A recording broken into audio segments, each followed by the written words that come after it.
Muz, as always, we greatly appreciate the time of your day to give us some insight into what's going to happen at the Vaal.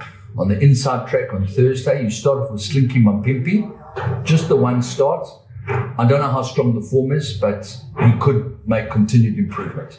Yes, I saw him on debut. I was in the race and he flashed up late to come for a flying second. Definitely, obviously, this looks like a very nice horse.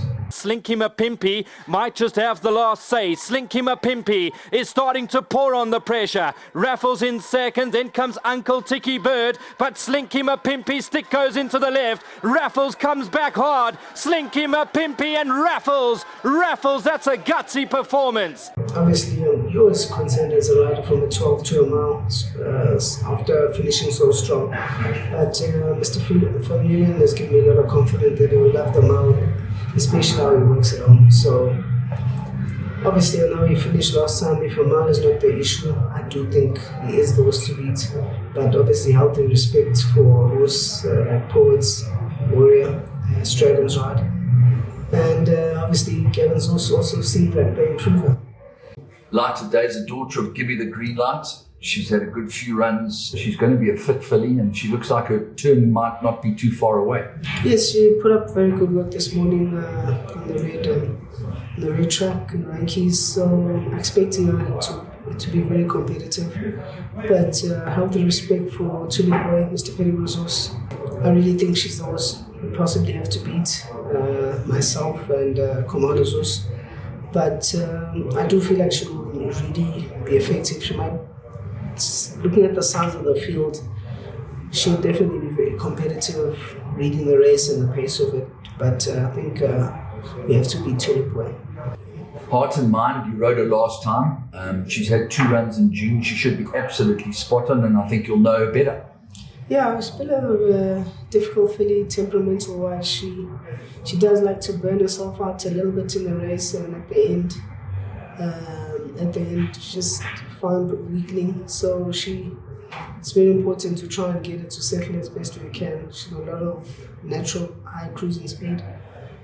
I do feel like a little bit concerned on the form lines are not as strong, but she is fit and well. Just healthy run is, we are taking on the colts, so we are getting weight from them, but the race does look a bit open. Kayla's Dream, she's owned and trained by Dennis Kaysen. She's had the 1 run in April, the 1 run in May. She should be a fit filly, and she's been effective over this trip before. Yes, nice form line behind Snow Palace, who's ultra consistent filly and seems to be on a winning trend.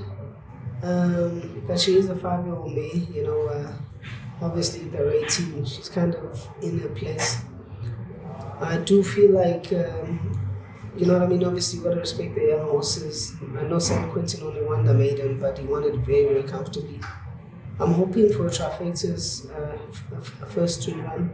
I do find there are some younger, improving horses that could give her a time. Kieran Goma, in the colours of Her Serene Highness Princess Charlene of Monaco. I know Stuart's always had a very high opinion of her. Expected her to win last time out. It's her 3rd run after the rest.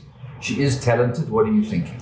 Yeah, the 3rd run after a race, key run should be your peak run in terms of fitness. Sharon Goma, then at the outside is Frankton, an Irish Wonder Girl. 200 metres left to run. Kind Judy went up to join Greek Miss. Then Rouge Allure running a big race. Belvardus towards the far side. Rouge Allure, 100th start, hit the front. Kind Judy trying to chase. Rouge Allure got the lead, and Rouge Allure wins.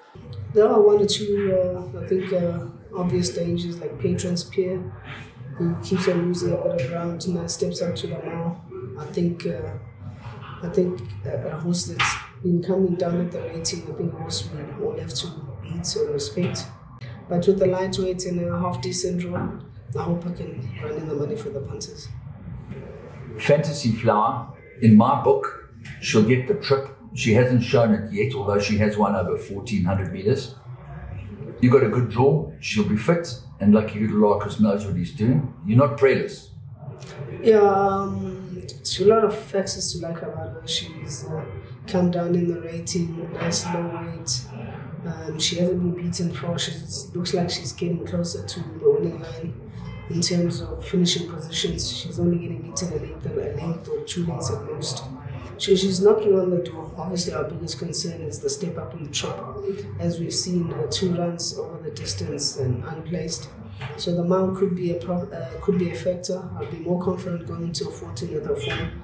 But Amal got to play with caution. But she does have a handy lightweight, and she's come down in the rating. So hopefully she can win the first 3. Absolute value. She's definitely not going to Hollywood, but she's had the 2 runs in May, the 1 in June. She'll be a fit filly. There's no doubt about that. But I don't know if she is absolute value. You know, it's also that I would suggest that must be included in pick 6 type of bet. The last run is deceiving because she finished she finished 10 lengths behind. Obviously, it's deceiving. She's fully doesn't like to be restrained. I think she's better galloping and using her stride. And I think the racing tactics last time didn't suit. She's drawn well. And I think looking at the race, there's not a lot of pace in the race. She's a filly that I think will find herself up handy for free, and she can definitely, she's capable of pulling it off. And looking at the strength of the field, I wouldn't leave her out in any type of bet.